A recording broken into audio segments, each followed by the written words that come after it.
John chapter 2. On the third day, a wedding took place at Cana in Galilee. Jesus' mother was there, and Jesus and his disciples had also been invited to the wedding. When the wine was gone, Jesus' mother said to him, "They have no more wine." "Woman, why do you involve me?"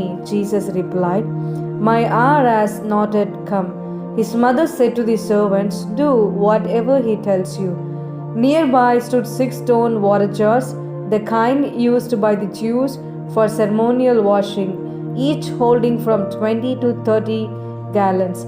Jesus said to the servants, "Fill the jars with water." So they filled them to the brim.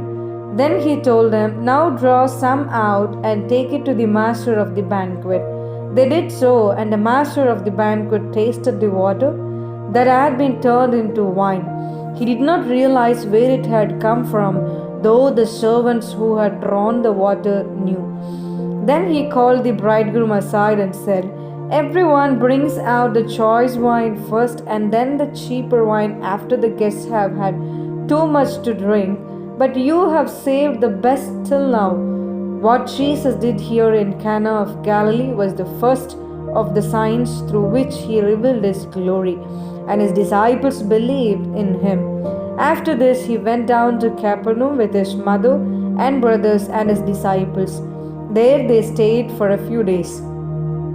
When it was almost time for the Jewish Passover, Jesus went up to Jerusalem. In the temple courts, he found people selling cattle, sheep, and doves, and others sitting at tables exchanging money.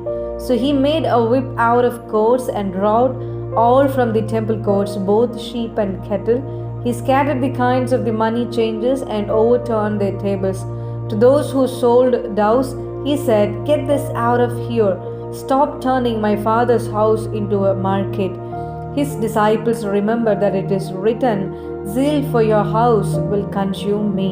The Jews then responded to him, "What sign can you show us to prove your authority to do all this?" Jesus answered them, "Destroy this temple, and I will raise it again in 3 days."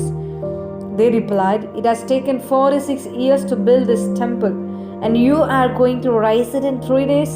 But the temple he had spoken of was his body. After he was raised from the dead, his disciples recalled what he had said. Then they believed the scriptures and the words that Jesus had spoken. Now, while he was in Jerusalem at the Passover festival, many people saw the signs he was performing and believed in his name. But Jesus would not entrust himself to them, for he knew all people.